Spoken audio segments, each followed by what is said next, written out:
Sorry. Oh, I don't even have my. Okay. Alrighty. Sorry. Hi, everybody. Tara Green here. I'm Agent 129 of the Cosmic Intelligence Agency page. I kind of got on myself here because there's, on Facebook it says one time zone, and I'm in Eastern Standard Time. And the CIA is in AEST in Australian time. Hello, everybody. So I'll just wait a bit because it says 12 p.m. AEDT. So it might be set here. Hi. Hi, John. Come on and say hi. Don't be shy. Oh, it looks much brighter on the camera than it did here. Okay. So come and say hi. I'm going to wait a few minutes till people arrive. Can you hear me okay? Just want to make sure you can hear me okay. Whoops, I better turn that up. Okay. So can everybody hear me okay? Okay, I hope so. Okay. So I'll just wait a minute or so till people come on. I do believe that Yulia, the Cosmic Intelligence Agency, is also doing a Venus thing here. She didn't mention anything about it. So I'm assuming there's people watching her Venus star point going on right now. So anyway, all right, I'll wait a bit, have people come on. I've kind of advertised this on X and on Instagram and on TikTok. So yeah, how's everybody doing out there? It's been a kind of crazy. We've had 7 days of peace, a little break there in between Mars stopping in the sky and turning retrograde. And today, actually, right at this moment, Venus has just turned retrograde. And so that's why I wanted to do it today. I know it is already March the 2nd in Australia.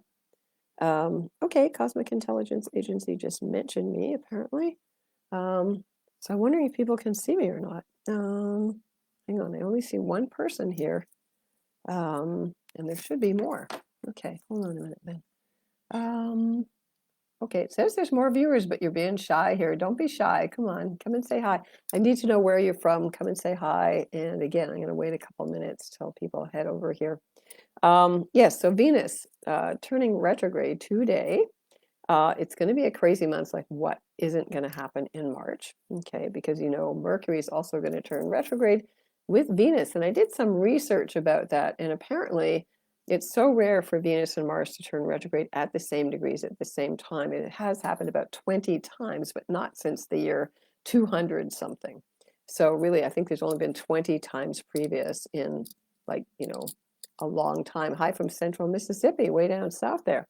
All right, and there's 2 eclipses, of course, this month as well. So we're starting eclipse season with Mercury and Venus retrograde. Again, very rare thing to happen. Of course, you know that eclipses happen in 18 plus year cycles, and we're still actually in the effects of the last big solar eclipse, that big one that everybody saw over North America, Canada, in Aries. Okay. So, okay, everybody's really shy today. Come on, don't be shy. All right. So I'll introduce myself here. Hi from Washington State. Okay, that's better. Thank you. I'm Tara Green. I'm Agent 129 of the Cosmic Intelligence Agency. I'm up here in Toronto, Canada. So I'm on Eastern Standard Time. Cosmic Intelligence Agency is a wonderful group of astrologers worldwide, centered in Melbourne, Australia.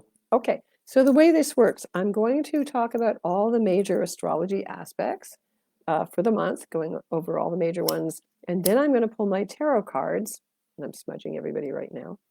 Pull my tarot cards. So if you know your moon sign, your rising sign, as well as your sun sign, of course, everybody knows their sun sign, I assume. And then we're going to talk about, you can use these cards also for Venus and Mercury as they're going retrograde. Hi from BC. Hi from Minnesota. Hi from Rochester. Okay, great. Okay, fantastic. Okay. So Venus turns retrograde today, 10 degrees of Aries, 50 minutes until April the 12th. Okay, when it's going to retrograde back into Pisces. Sorry, I'm trying to get the light good here. Okay, on April the 12th. Okay, so anybody who's born from that first week, I would say in Aries, okay, first 12 days actually in Aries, back to the last 5 days of Pisces. So I would say around March 16th, 17th until, April, March 21st is usually the first day of spring. So we're going to count 12 days ahead. So it would be like April the 10th. You're going to feel the effects of this eclipse the most. So if you have any planets between 10 degrees Aries and 24 degrees of Pisces, you're also going to feel that. So you want to check out your natal chart and see how that's affecting you. Okay. So she is at her natural turning point. Venus is turning from being a beautiful evening star. I don't know if you got to see all of the planets lined up on the 28th. It suddenly got, I don't know, there was lightning for a second. That's what I saw here.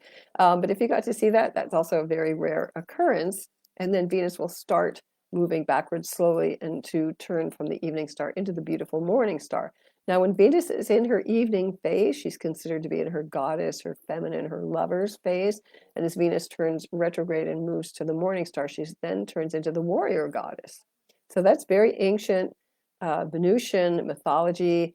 It comes from the ancient Mesopotamian myth, Babylonian myth of Inanna, the queen Inanna, the goddess of heaven and earth, going in the underworld to visit her sister Ereshkigal.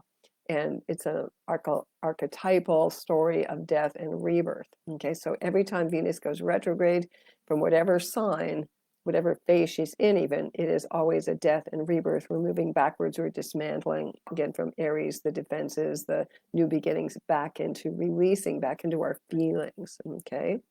Now, on the 2nd, Mercury conjuncts Neptune. So you might be feeling a little foggy at 28 plus degrees of Pisces, almost the very last degree of the zodiac. So things are extremely karmic right now with Neptune at that last degree and then planets conjuncting them.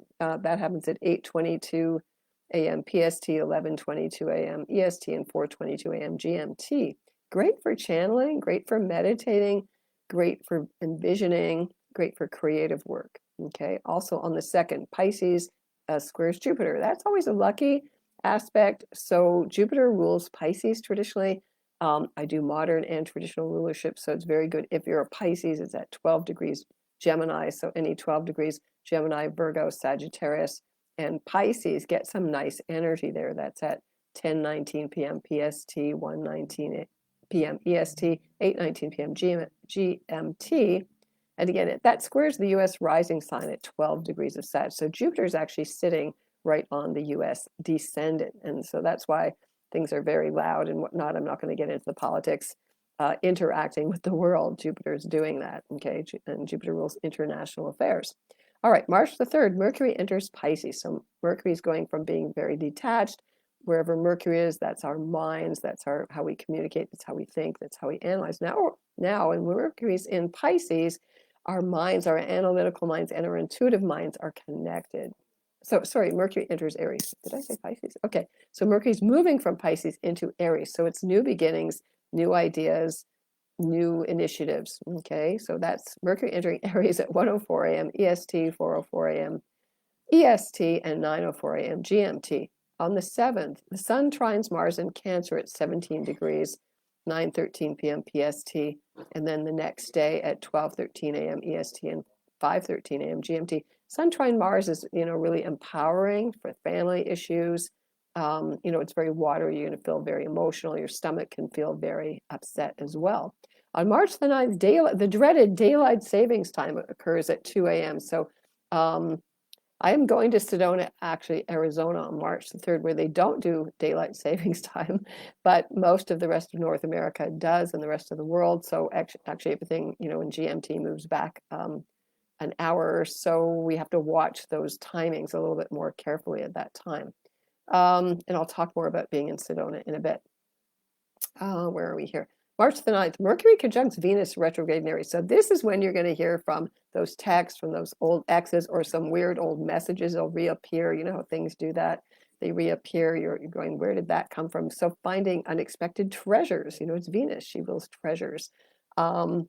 Or unexpected new ideas. So it's all about going back and picking up the stitches of the old. That's at 8+ degrees Aries, 3:55 p.m. PST, 6:55 p.m. EST, and 10:55 p.m. GMT. And on the 12th, the Sun conjuncts Saturn. So that is a Saturn cazimi. There's a lot of these this month. They're very rare, very auspicious if you're going to do any kind of astrology magic. When the Sun and a planet conjunct, that's when you do the magic, okay? So Mercury, communications, Hermes, Thoth, the scribe, the messenger of the gods, Sun conjunct Saturn. 21 degrees Pisces, 3:29 a.m. PST, 6:29 a.m. EST, and 10:29 a.m. GMT. So that's when you make a serious contract. Sun conjunct Saturn in Pisces, 21 degrees. Some kind of dream, you commit to a dream. This is when you work with that energy and you say, this is what I want. You say it out loud, you announce it to the world. And so it is. So mote it be, as they say. On March the 13th, the total blood moon lunar eclipse at 23 Virgo, 57 minutes. It's at 11:55 p.m. only in PST. It is Saros cycle 123. All eclipses move in these long thousands of years cycles called Saros cycles, which you can research. This is NASA information, by the way.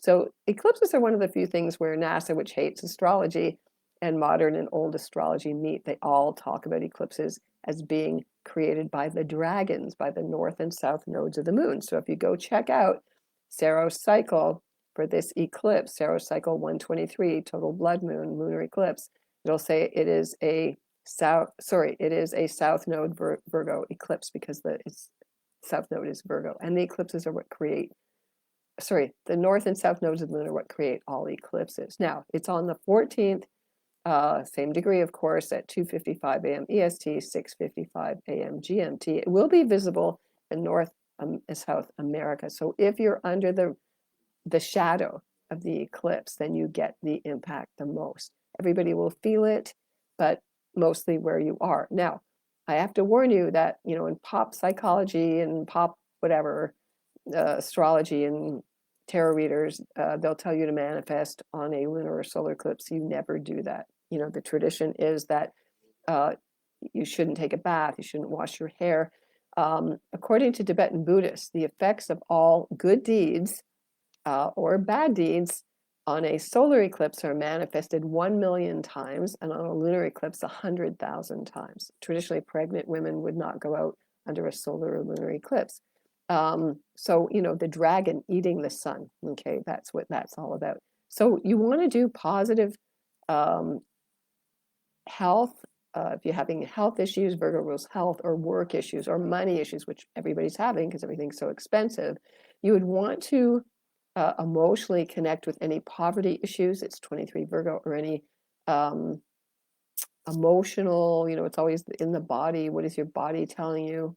And really sit with that and dream with it. It's a lunar eclipse. It's the internal, it's intuitive. You want to work with that energy while it's on.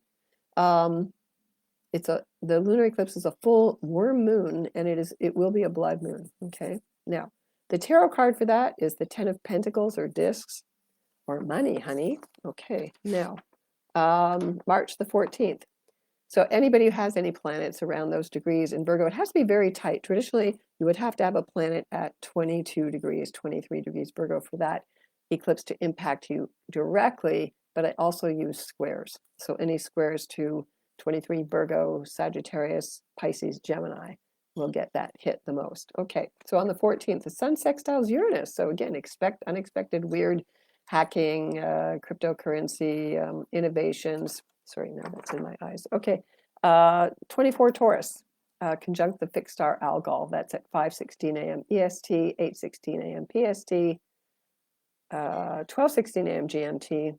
March the 14th, Mercury turns retrograde at 9 degrees, 35 minutes Aries. So virtually at the same degree as Venus, which is, so the universe is really trying to help us to pay attention to that 9-10 degrees, that first decan, the end of the first decan of Aries. That's 11:46 p.m. PST.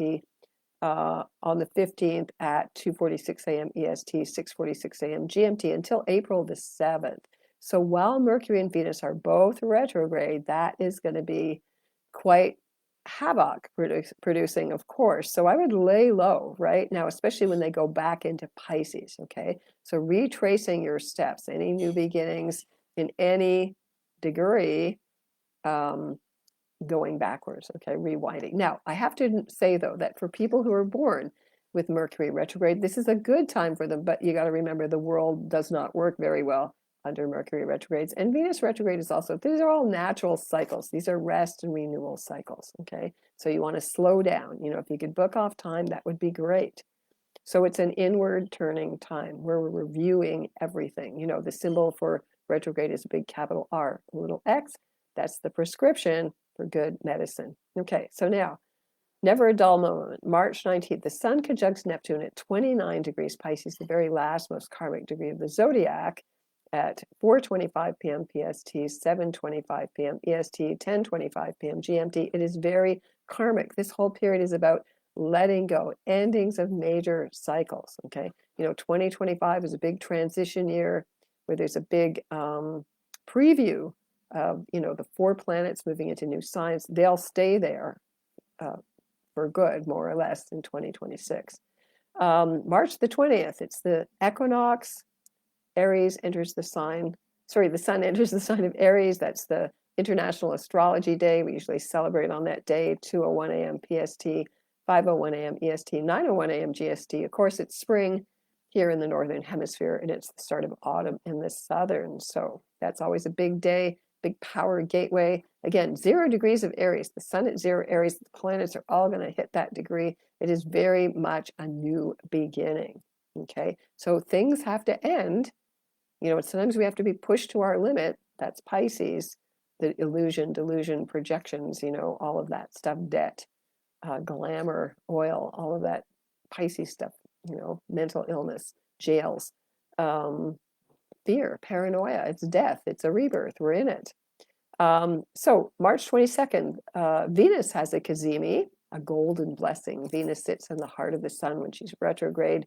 No, we won't see her, of course, because she's behind the Sun. That's at 2+ degrees of Aries at 1:07 a.m. GMT. It's great for love spells.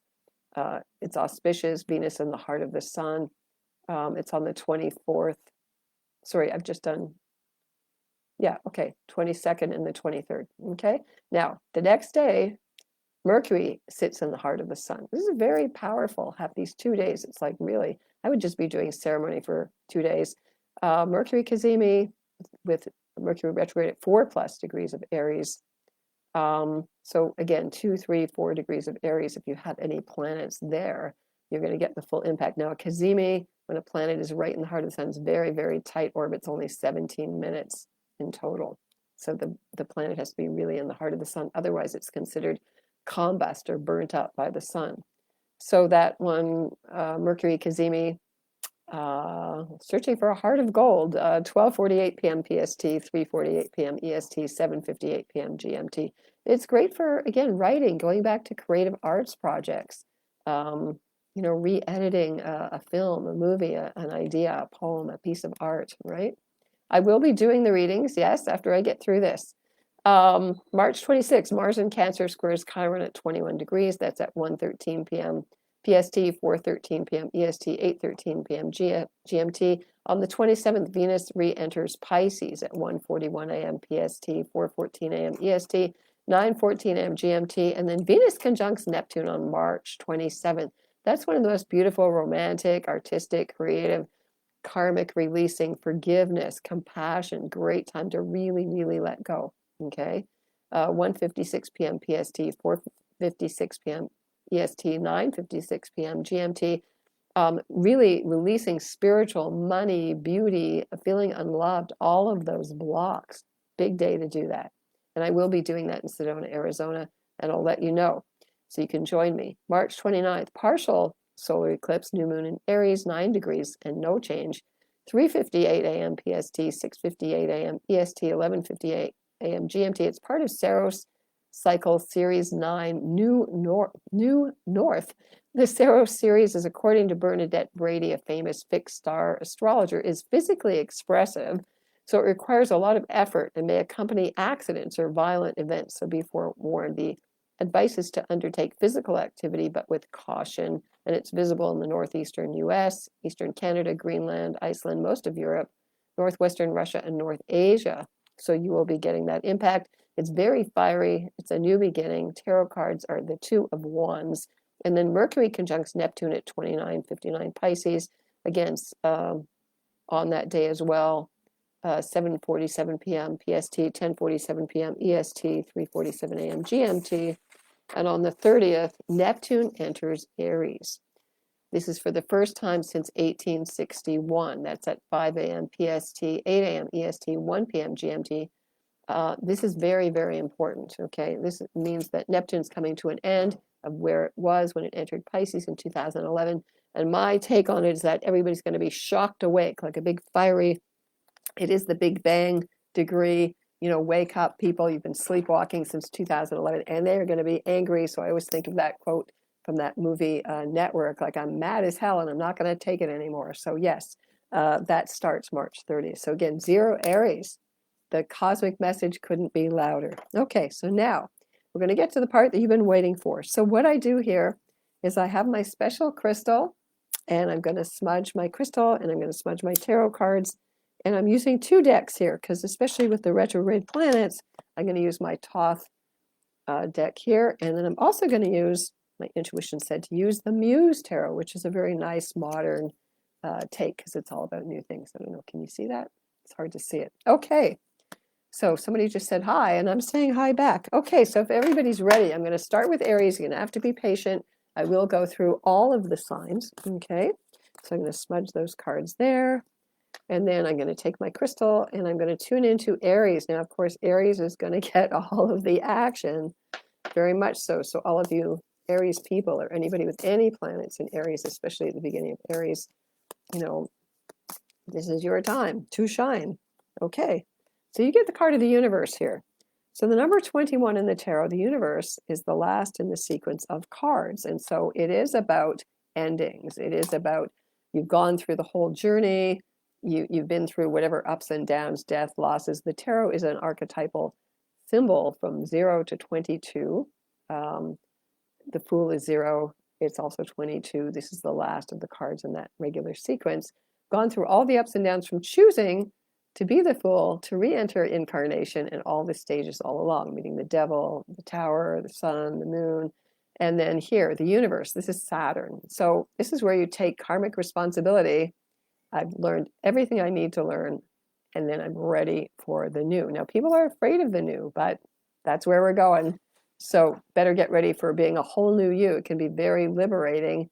And, you know, I'm just going to mention here that Uranus is also going to change sign and enter Gemini later this year, too. So the shock of the new, okay?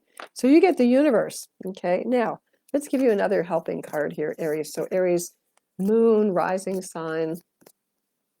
All right, so let's see what you get here. You get the Chariot. Okay, so the Chariot, I don't know if you can see that. Okay, the number 7 in the tarot, this is Cancerian energy. So opening your feelings, right? So even though Saturn is saying, okay, I take responsibility, I'm ready for the new, I need to get there through my feelings, through opening up my emotions. Cancer, this is about nurturing. So it can be a new beginning in nurturing yourself, or nurturing a new project, or nurturing anything. Okay, a child, very literally, Cancerian energy, a home, a new home.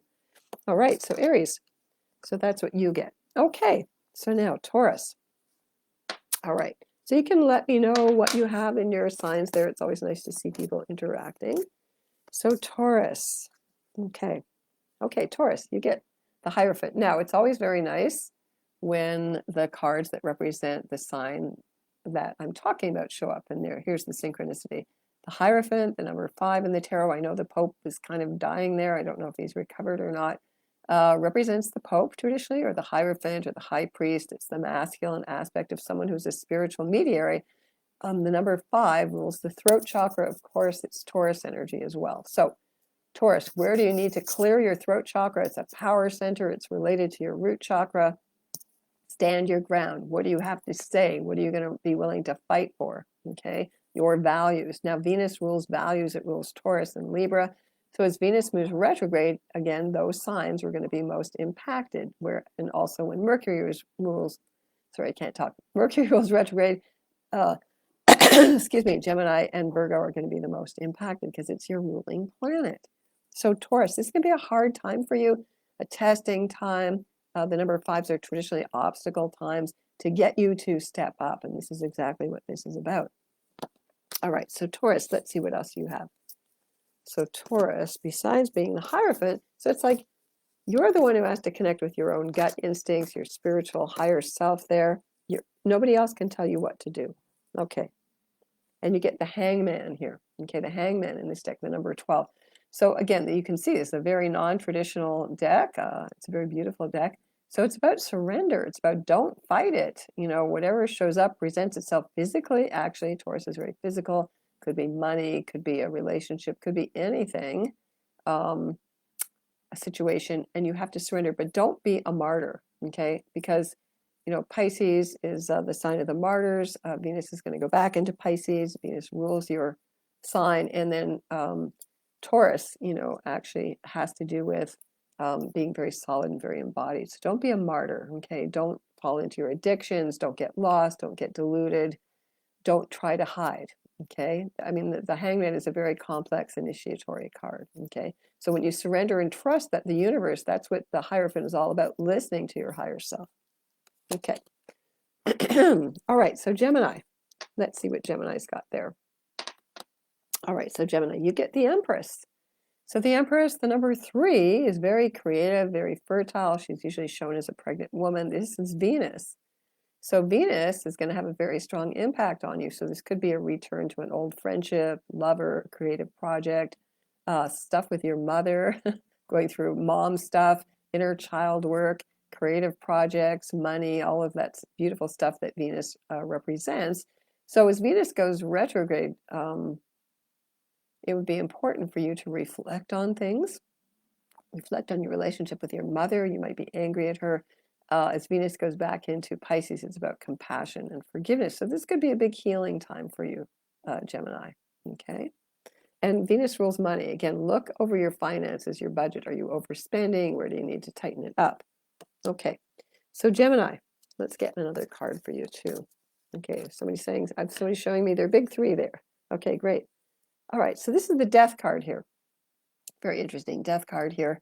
Again, rebirth. The Empress represents birth, fertility, creativity, and this is death. Now, birth and death go hand in hand. So something has to die for something to be reborn, or something that's born has to go through a transformation perhaps until it is born. So look at, you know, death in this culture. A lot of people are afraid of death. They're afraid of losing their identity, their partner, their job, understandably. But death is a psychological kind of process of, again, letting go, Gemini, okay? So maybe there's certain aspects that you're going to need to learn to let go of, that when Mercury is retrograde, it rules your sun, that you're going to have to let go of because they're just not feeding you anymore. You know, an Empress is about food. She's nurturing, right? So whatever doesn't feed you, you let go of. Okay. All right. So Cancer. All right. How's everybody doing there? Okay. So Cancerians. Let's see. Now, if you are a cardinal sign, as Venus and Mercury move backwards from Aries, that is a cardinal sign. So all of the cardinal signs born in that first 10, 12 days, let's say, that's where Mercury and Venus are retrograding from, will also be affected the most. So Aries, Cancer, Libra, and Capricorn. So check that out too. Now you get the Death card as well. Death card, Scorpio, is major change. Now it's another water sign like Cancer, so it could be Cancers need to be needed. So you may look at where you're trying to be in control too much. Where do you need to let go? Again, anything that's not feeding you, not feeding life. You know, Cancer is all about feeding life. It's all about nurturing. It's all about family. If anything's not feeding you in the family, then you got to let it go, or it's going to change. There's major change. Now, this could be financial stuff with family. You know, families fight over inheritance. I hear that a lot. You know, is it worth going through this battle, and what needs to be uncovered on a deeper psychological level that the money is symbolizing? You know, this is kind of a classic energy. Okay, Cancer. All right. Yeah, so don't be afraid of the Death card. Okay, it is just change. Okay, so Cancer. You get the World. Okay, so this is the number 21 here in this deck. I think you can see that's a very kind of light deck here. Again, taking responsibility. So as you go through these deaths, there's going to be a new sense of freedom, actually. And that's what the World is all about. I take my position in the world. I stand up for myself. Sorry, I have to have a drink here. I'm losing my voice a bit. Taking responsibility for myself. I've just recovered from a cold, actually. Taking responsibility for myself. I'm ready to move on. So this could be a new job. It's Capricorn. It's career. It's maturity. Again, father issues now. So dealing with mom and dad issues as well, actually. Okay. So let's see what we got here. So, okay, so I did Aries, Taurus, Gemini, Cancer. Okay, so now we're on to Leo. All right. So Leo, let's see what you got here.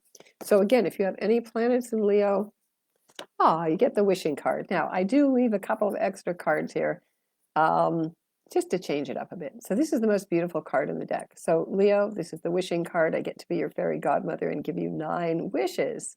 So again, wherever you have Leo planets, Leo rules the heart. And again, all of these beautiful Cazimis, you know, Mercury, Saturn, Venus, and the heart of the sun, 3 in a month. That's a lot. So it's about sending blessings for other people. It is Jupiter in Pisces, so it's about that flow, unconditional love, forgiveness for yourself, Leo, opening your heart, cleansing your heart. If you've been through a heartbreak, you know, really letting it go. It's not about manifesting Lamborghinis. It is about how you can help other people with your big heart and your leadership skills. And maybe you haven't done that in a long time, you know. So again, as Pluto is in Aquarius, remember that Leos have to learn to stop being the kings and queens. They have to serve the people. Okay. So I get to give you 9 wishes. Be careful what you wish for. Wait to the eclipses to work with this. Again, you don't manifest on any eclipses whatsoever. It's more about giving back to yourself. Okay. And it could be a very creative, charitable project. Good to give to charity also on an eclipse. So whatever charity you feel, you know, Leo rules children, you know, you want to give charity to whatever, you can do that. All right, that would be a good thing. All right, so Leo, you get the high priestess here. So the number 2, the high priestess, is the moon. So again, these are both very feminine, intuitive, creative. The moon represents working with the cycles of the moon, the emotions, the hidden, the dreams. So what have your dreams been like of this last while? You know, with Neptune at these last degrees of Pisces can be bringing on very strong prophetic dreams, okay? So pay attention to that. Also, the number 2 always has to do with balance, using your rational and your intuitive brain equally, okay? Listen to your intuition. Everybody's got one. Everybody's naturally intuitive. It takes practice. It's just like going to the gym. You have to work out your psychic muscles there, okay? Listen to your heart. It's very simple. And do what turns you on. You know, Leo. Leos are very passionate. They love to have fun. You know, if you've been in a slump, Leo, then if your heart's been broken, then feed your heart. You know, that's all you have to do. Okay. Sorry, I'm getting a message here to close an unused application. I don't know what that's all about. Okay. All right. So, Virgo. Okay. Now the South Node is in Virgo. It's going to be there for a while. Again, the eclipse in Virgo is very important to all Virgos. Now you get the Lovers. So the number 6 here, this is the most one of the most wanted cards in the deck. I would say everybody loves to see the Lovers. Everybody loves lovers. So Virgo, you have to learn to love yourself more. And this can mean a new relationship, or it can mean an old one coming back. It's a little trite, it's a little cookbook to say that. But yeah, astrology is very literal. So when the planets are retrograde, I bet that an old text, an old information, old something that you need, Virgo, a missing piece of the puzzle will come back to you. Now, it can mean returning lovers. It can mean I'm finally ready to do what I love to do and give myself that opportunity. So the 6s are about choices, always. And it can be about marrying yourself, you know, marrying the inner masculine and feminine. So you're more balanced, okay? All right, so Virgo. Let's see what you got here. So I'm going to give you a helping hand here. Triple Leo there. Okay. All right. You get the star. Okay. So the number 17 here, the star is Aquarius energy. So Virgo. Wishing on stars. That's Venus. Venus is the wishing star traditionally when she's in her evening form. It's about breaking free. It's about freedom. It's about rebellion. It's about protesting. So again, something you feel very strongly about. It could be your health issue that you need to look to a higher perspective, an alternative perspective. Aquarius is alternative medicine. So Virgos do well with natural medicine. I know they're trying to destroy homeopathy. I'm a big proponent of homeopathy, though I'm not a doctor. I'm not, you know, I'm just saying this is my opinion. It's worked for me. Natural medicine, Chinese medicine, all of those things, you know, the witches of old were herbalists, basically. So it's okay to do that, or maybe you need to embrace something about that from the past. But anyway, it's about breaking free and a bigger, higher perspective, Virgo. Okay, remember, with the South Node in Virgo, we're releasing old criticisms, old inner critics. We want to be free. Okay. So Libra. Okay, so Libra again, because the eclipse is in Aries, and Venus is turning retrograde in Aries, and so is Mercury again. That affects Libra, is right across the pond there, in the opposite sign. All right, so Libra, you get the Tower here. Now the Tower is the shock of recognition. Of course, the Tower was very literal. I'm sorry, thousands of innocent people died on 9/11, but this was the card of that energy. So the Tower means the old structure, which can be yourself, a self-concept. It's all about concepts, you know, religion, ideas, what we're doing here, philosophy. It's all a concept. So you get ready to have your mind blown, Libra, okay? So it could be a shocking revelation, which can wake you up, okay, to what's really going on. So Libra, it could be, oh my God, I found out somebody was cheating, or I found out somebody was stealing money, or I found out they had another lover, or I found out something about my past that I needed to know about. There could be inheritance coming to you. I mean, it can manifest in many, many ways, right? But it's about having your brain kind of blown open, okay? So that's a good thing. Most people don't, you know, get scared seeing this card. But again, the way things work, something always has to be destroyed for something new to come in. So the Tower, again, where do I need to break free? Okay, Libra. And Venus will definitely do that because it's your ruling planet. Okay, so Libra, let's give you an extra card here.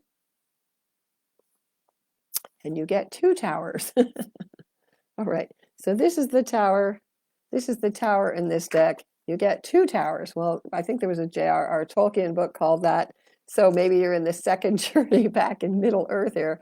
So the Tower, again, is quite different. It's the lightning blast of, you know, it's actually the blast of enlightenment, you know, like, so, you know, in mythology, it would be like Jupiter throwing some lightning bolts at you to wake you WTF up, Libra. Okay, so what are you not wanting to see? The situation, you know, Librans want to appear nice. That can be a nice thing, but something you're not seeing, maybe a shocking revelation. You know, they like gossip. So, but be careful about that, especially on eclipses. Okay. All right. So Scorpio. So Scorpio, you know, you've just gone through it with Mars retrograde. All right. So Scorpio, you get the High Priestess. Okay.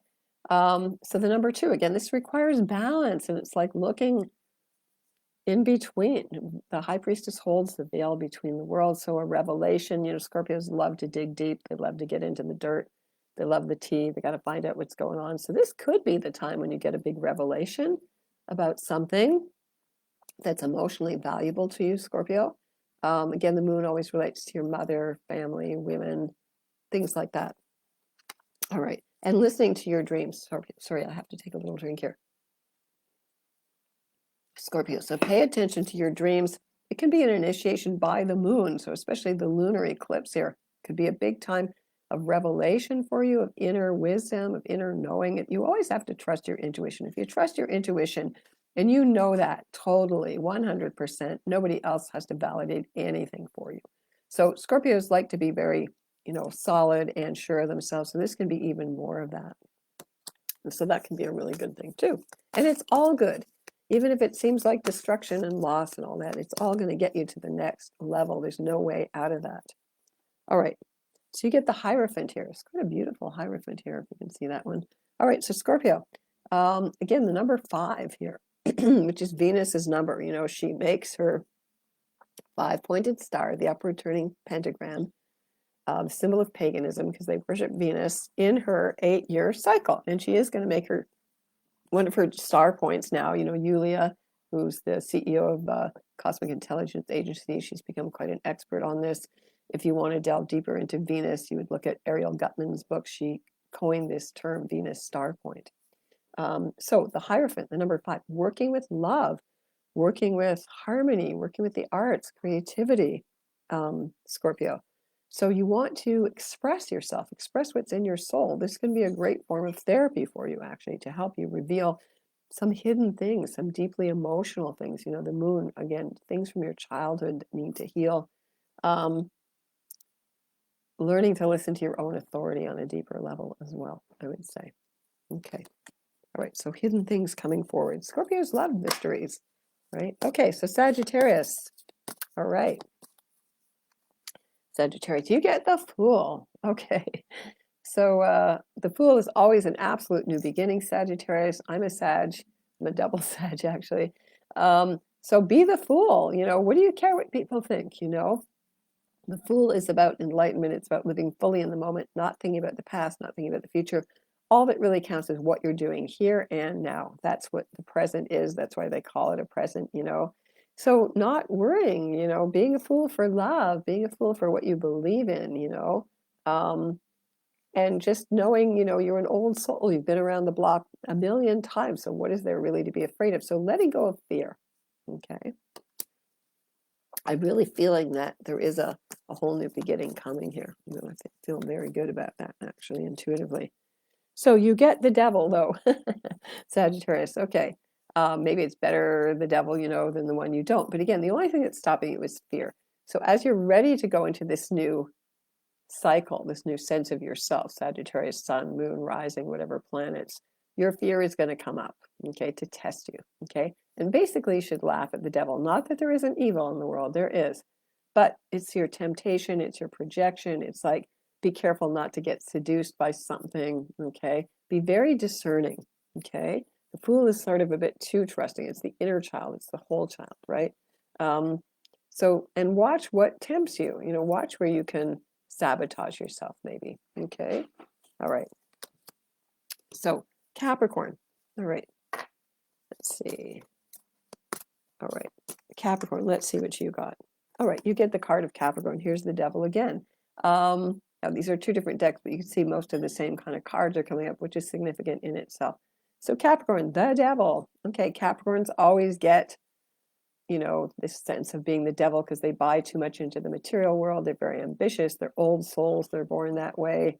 For example, Timothy Chalamet, he is a 7-planet Capricorn. That's why he said he wants to be great. He's totally embodying that Capricorn energy. So for you, Capricorn, are you the devil? Maybe you got a question. What part of me sells my soul to the devil? Maybe that needs to change while Mercury is retrograding. Maybe I need to rewrite my memoirs. Maybe I need to really think a business plan and a battle plan. Could be issues with your father. It could be issues with a boss coming up. So all of those things. And it could be your health. Capricorns have to watch their knees, their bones as well. So don't be seduced. Don't buy into the lies. That's one thing. I think it's, we've all been in that Pisces energy where it's hard to see what's going on. It's going to shift a lot. So who is the devil and who isn't? The devil is always our shadow side. All those parts that we see outside ourselves that we go, they're wrong, that's bad. It's also an unintegrated part of ourselves. So this is where you got to do the deep psychology work. I know that's hard to say these days, but it is true on a Jungian, a psychological perspective. So we are all the devils and the lovers, and we have to integrate those two. All right, so Capricorn, you get strength here. So in this deck, strength is, because it can be number 8 or number 11, it is number 8 in this deck, so strength. So the heart, so courage, daring, are you the devil or are you the lover? Are you strong? Are you protective? Are you courageous? Are you daring? Are you the star of your own show? So maybe there's parts of yourself that you're scared to really express. Leo is about self-expression, creative self-expression, willpower, children, love, okay? So instead of being the bad guy, be strong, but be coming from your heart, Capricorn. All right, so Aquarius. So let's see what Aquarius has here. All right. Okay, so Aquarius. All right, you get this special card here, which I keep in this deck. I like to call it the calling card from your holy guardian angel. It represents, the tarot is based on the Kabbalah, the ancient Jewish mystical system with 10 stations or Sephiro on the tree of life. This is the 11th one. So the 11th master number, this is like it. You could call it your holy guardian angel appearing here for you, Aquarius. I know that those of you who are born at the beginning of Aquarius, Pluto is sitting there. You're having to go through the death and rebirth show, okay? But there's help, okay? You're getting help. You should be able to get clear, but you have to not be a robot. You have to not be a transhumanist. You have to remember that you're human and angelic and you're still a spiritual being, and that's what you need to integrate, okay? So you have to listen to that, okay? So Aquarius, let's see what you got here. Okay, so Aquarius, you get Temperance. Okay, so temperance number 14 is also the card of alchemy or art. So you have to temper, maybe there's two sides of yourself. Aquarius is a dualistic sign, like all air signs are. So Gemini, you know, the twins, Libra has two scales, and Aquarius is like two waves of electricity, actually, or water. So you need to have some balance. So this can represent a relationship for you. Temperance is traditionally card of alchemy, turning lead, which is Saturn, into gold, which is the sun, and Saturn will conjunct the sun. So that is the very alchemical essence of it all. So pay attention to that. Also, it's about, again, balance. The masculine becomes feminine, the feminine becomes masculine. These archetypes, I know there's still all that gender stuff going on. These are archetypal energy. So a sacred marriage within Aquarius. So again, it's very nice. This is very good for you. All right. So now we're finally at Pisces. Now, there was just that big new moon in Pisces with all those planets there too. So everybody's been feeling, I think, a little bit awash. Okay, so Pisces, you get balance. All right.